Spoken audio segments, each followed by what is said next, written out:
وزیر اعظم اور شہزاد اکبر کے فون کا فرینزک کیا جائے، سب پتہ چل جائے گا۔ روزنامہ قدرت کی ویڈیو دیکھنے کے لیے ابھی یوٹیوب چینل پہ سبسکرائب کریں اور بیل آئیکن پر بھی کلک کریں۔ شوگر کمیشن کے رکن اور ایف آئی اے کے معطل افسر سجاد مصطفیٰ باجوہ کہتے ہیں کہ وزیر اعظم، پرنسپل سیکرٹری اور شہزاد اکبر کے فونز کا فرینزک کرایا جائے، پتہ چل جائے گا کس کس کی سرپرستی کی جا رہی ہے۔ شوگر کمیشن کے رکن ایف آئی اے کے معطل افسر سجاد مصطفیٰ باجوہ کہتے ہیں کہ جب انہیں شوگر انکوائری سونپی گئی تو انہوں نے معلوم کیا کہ ایف بی آر اور دیگر اداروں کی جانب سے 10 بڑی شوگر ملوں کو ٹیکس چوری اور قیمتوں میں اضافے کی چھوٹ دی جا رہی ہے۔ سجاد مصطفیٰ نے کہا کہ انہوں نے اس بارے میں چھان بین کر کے ڈی جی ایف آئی اے سمیت متعلقہ اداروں کو فوری خطوط لکھے۔ سجاد مصطفیٰ نے اعلیٰ عہدیداروں پر الزامات لگاتے ہوئے کہا کہ جو قوانین 2015 میں بنے ان پر عمل درآمد نہیں کیا جا رہا تھا۔ شوگر، سیمنٹ اور کھاد کی انڈسٹری سے متعلق بننے والے قوانین کے مطابق electronic surveillance software developed C C T V کیمرے ملز کے گیٹ اور گودام میں نصب ہونا تھے، جس کی رسائی صرف ایف بی آر کو ہونا تھا، مگر ان میں سے کسی شرط کو 5 سال میں پورا نہیں کیا گیا۔ جب ان سے قوانین پر عمل نہ کرنے والی میلوں کے خلاف کارروائی کی رپورٹ مانگی تو ایف بی آر کے ممبر کمیشنر ڈی جی انٹیلیجنس نے مجھے دھمکی دی کہ آپ نے یہ معاملہ تحریری طور پر کیوں لکھا ہے۔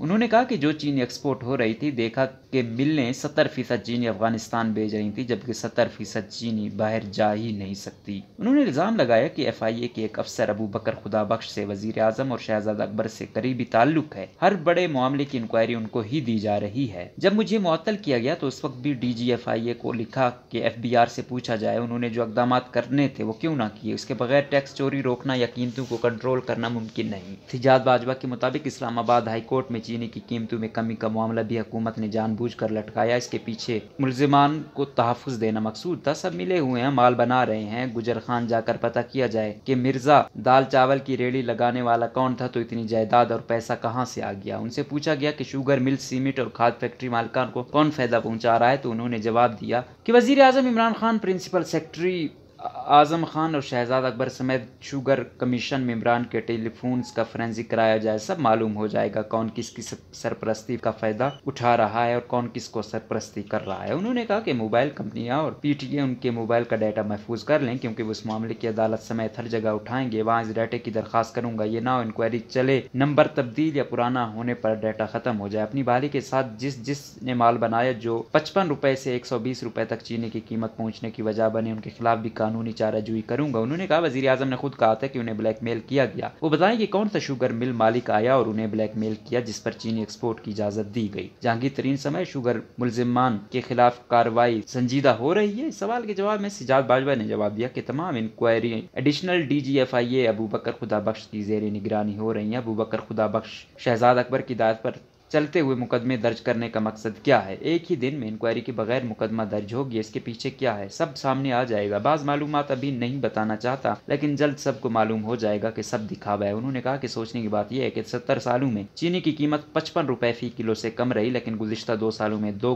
گنا سے بھی بڑھ گئی۔ اس سے اندازہ لگایا جا سکتا ہے کہ ہو کیا رہا ہے۔ سجاد باجوہ کہتے ہیں کہ عدالت اختیار دے تو چینی کی قیمت 70 روپے فی کلو سے نیچے نہ لایا تو جو مرضی سزا دے۔ میں یہ 1996 میں کر کے دکھا چکا ہوں۔ چینی کی قیمتیں شوگر ملز کی انکوائریوں کے ذریعے کم کرائی تھیں، ہر بڑی انکوائری کے بعد ٹرانسفر۔ شریف خاندان کے خلاف بھی سجاد باجوہ نے ایک انکوائری کی تھی۔ ان کے مطابق 2014-15 میں کمرشل بینک انکوائری کی اور پنجاب بینک میں اربوں کے گھپلے پکڑے، سی ای او کو ذمہ دار ٹھہرایا تو لاہور سے فیصل آباد ٹرانسفر کر دیا گیا۔ وہاں جا کر ریجنل دفتر سے کرپشن ختم کیا اور فیسکو کا سکینڈل پکڑا جس میں 12 ارب روپے کا فائدہ ایک انڈسٹری گروپ کو دیا گیا تھا۔ انٹیلیجنس بیورو حکام کے خلاف اغوا کے مقدمے کی انکوائری میں انہیں ذمہ دار قرار دیا۔ اس معاملے پر 2 جی آئی ٹی بنی، انہوں نے بھی مقدمہ درج کرنے کی سفارش کی تو آج تک نہیں ہوا، لیکن انہیں لاہور سائبر کرائم ونگ میں ٹرانسفر کر دیا گیا، جہاں 2 ارب کا میگا سکینڈل پکڑا اور ملزمان گرفتار کیے تو بعد سرکل ٹرانسفر کر دیا جہاں 1 سال تک نوکری کی، مگر جب اسلام آباد ایئرپورٹ پر خواتین سے بدتمیزی کے واقعات عام ہوئے تو اس وقت کے ڈی جی ایف آئی اے احمد لطیف نے خود فون کر کے کہا کہ آپ اسلام آباد ایئرپورٹ پر ڈیوٹی کریں۔ جب وہاں گیا تو معلوم ہوا ایک بہت بڑا مافیا ایف آئی اے کے افسران سے مل کر کام کر رہا ہے، انہیں پکڑا جس میں آئی جی پنجاب انعام غنی کا بھی نام تھا۔ اس بارے ایف آئی اے میں ایڈیشنل